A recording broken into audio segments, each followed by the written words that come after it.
ganjil. Oh, tadi benar dan salah. Jadi benar. Itu kan Papa.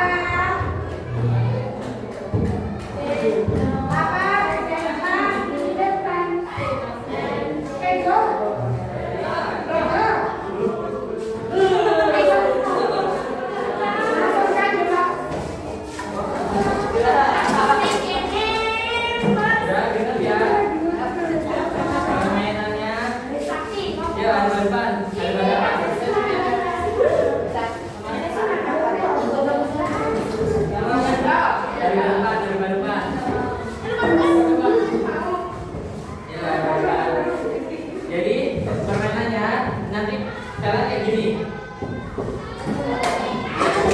Ya. Nanti kalau kamu mau yang sebelah kanan, sebelah kiri. Kalau kamu lebar, yang lebar. Kamu sepi ya. Kalau mau tangkap ditangkap. Baik. Yang sebelah kanan, yang sebelah kiri, ya sebelah kiri.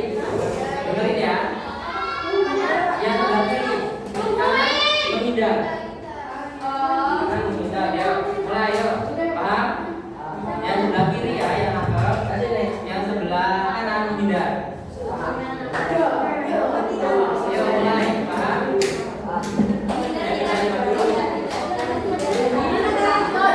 Lebar. Lebar. Jangan dua-duanya, yang satunya.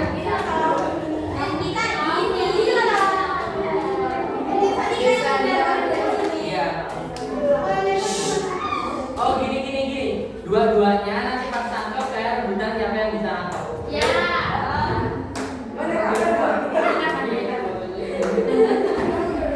Berarti satu aja, nggak bisa dua-duanya, satu aja.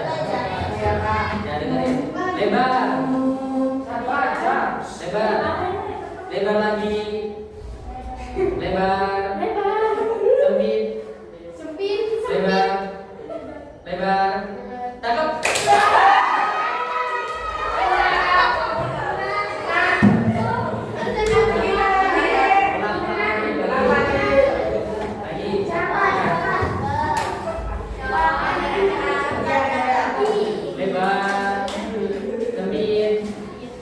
Dengan mundur-mundur. Lebar.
Yaitu bab terakhir mengenai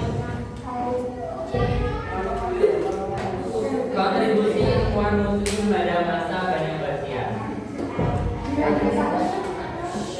Jadi peradaban Islam pernah mengalami puncak kejayaan dan menjadi kiblat peradaban pada masa itu.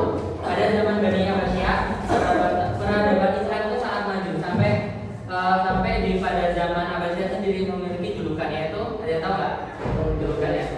Ya benar, Golden Age of Islam. Jadi di situ karena pada masa itu kejayaan Islam itu sangat besar, sehingga itu agama Islam menjadi kiblat dari negara-negara lain seperti Persia, Yunani dan sebagainya. Itu mungkin jawaban dari nomor esai.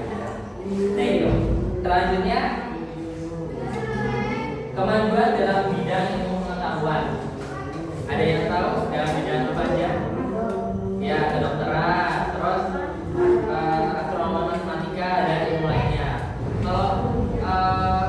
ilmuwan Islam kedokteran yang terkenal sekarang siapa? Ya, Ibnu Sina. Ibnu Sina itu ilmuwan Islam kedokteran yang terkenal pada masa dulu. Kemudian pada masa Bani Abbasiyah ilmu kedokteran yang berkembang pesat. Rumah sakit pertama dibuat oleh Harun ar-Rasyid pada abad ke-9. Jadi pada masa kejayaan Islam, pada kemajuan ilmu pengetahuan, pada masa kedokteran dan filsafat, rumah sakit pertama itu diciptakan pada masa itu. Diciptakan oleh siapa? Harun ar-Rasyid abad ke-9. Nah itu.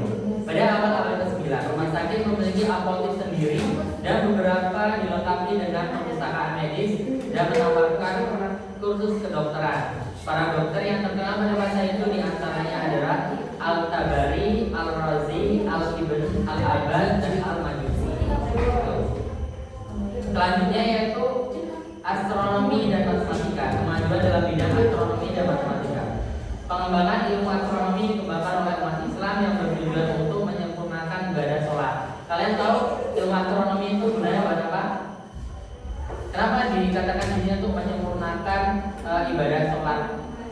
Karena ilmu astronomi itu dibuat untuk tahu kalau mau cari hilal, mau lebaran, itu ilmu astronomi. Kalau sekarang bisa dikatakan ilmu astronomi atau ilmu falak. Itu terus buat cari waktu sholat. Kemudian yaitu bulan dan waktu sholat. Maka pada masa kejayaan Islam, ilmu Islam mengembangkan ilmu tersebut untuk menentukan waktu-waktu sholat. Mungkin kalau dulu nggak ada umat Islam, kita bingung sekarang waktu sholat gimana ya. Kalau dulu ada kisah, dulu tentu waktu sholat itu sesuai cahaya matahari. Kalau matahari lurus di tombak, naik sedikit itu duhur. Kalau cahayanya lebih dari tombak itu, jadi kalau tombak dijatuhin gini, kalau cahayanya segini, berarti masih waktu duhur. Tapi kalau cahaya udah lebih panjang dari tombak itu, berarti waktu asar. Kayak gitu. Tapi kita masih bingung dalam waktu maghrib, isya sama subuh. Kalau subuh itu fajar ya. Jadi fajar ada dua, fajar sodik sama fajar yang nggak asli, fajar apa namanya? Nah itu. Jadi mungkin kalau tidak ada ilmuwan pada masa kejayaan Bani Abbasiyah, mungkin kita masih bingung ya bagaimana menentukan waktu sholat, terus waktu bulan suci Ramadan, waktu lebaran kapan, waktu puasa kapan. Jadi ulama pada zaman dulu itu sangat berpengaruh. Jadi tabel astronomi karya astronom Abbasiyah berhasil menggeser tabel astronomi Yunani dan India yang sudah dipergunakan sebelumnya. Di antaranya para astronom yang terkenal adalah Abu Abdullah Muhammad ibn Jabir al-Batani atau al-Batani. Jadi saking majunya, terus saking penelitian saking bagusnya, sampai bisa menggeser penemuan Yunani sama India. Padahal Yunani itu di sejarah dunia termasuk pertumbuhan pemikiran filsafat yang sangat baik bahasa Yunani itu. Sampai sekarang masih digunakan, tapi bisa digeser oleh ilmuwan Islam. Selanjutnya ilmu pengetahuan lainnya seperti filsafat, astronomi, terus kimia, geografi, sejarah dan sebagainya. Terus selanjutnya kemajuan ilmu pengetahuan agama.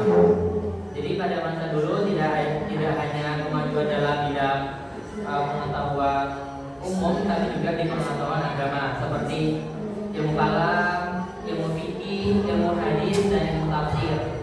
Jadi ilmu kalam merupakan ilmu yang mempelajari tentang Tuhan beserta aspeknya, dan ilmu kalam juga sering disebut dengan ilmu akidah, mempelajari tentang pokok-pokok keyakinan, ilmu tauhid yang mempelajari tentang keesaan Allah, dan ilmu usuluddin yang mempelajari tentang pokok-pokok agama. Jadi pada masa dulu itu sudah dikembangkan sampai sekarang. Kalau kalian mau meneruskan perguruan tinggi, maksudnya kuliah, nanti kamu sekalian mempelajari mengenai ilmu kalam. Pasti karena tahu kan? ilmu kalam.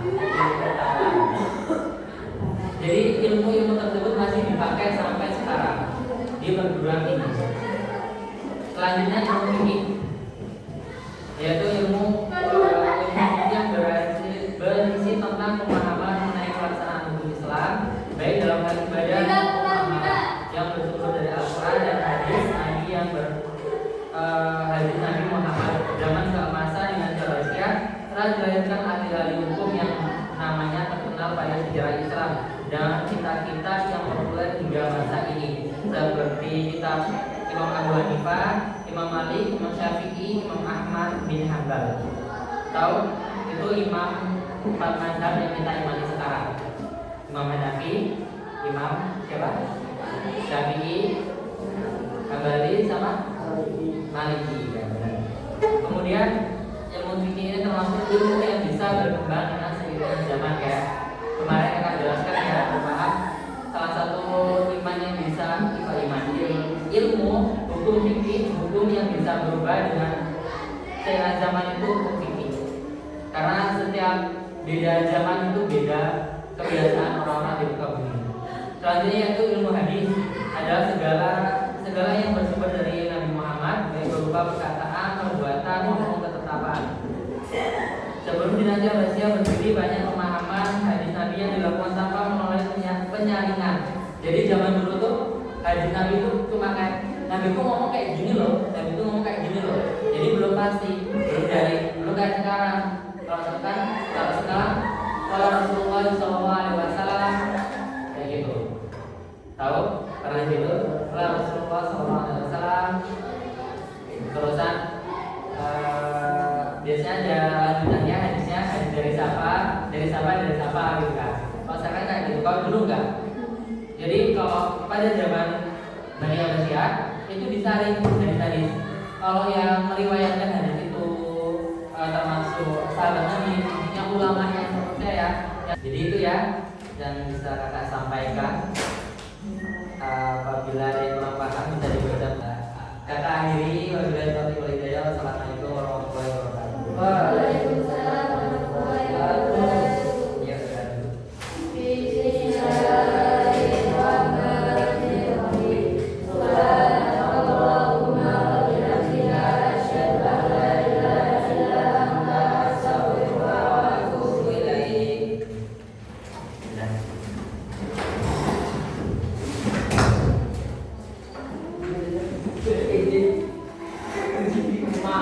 Udah kalau yang mau pulang?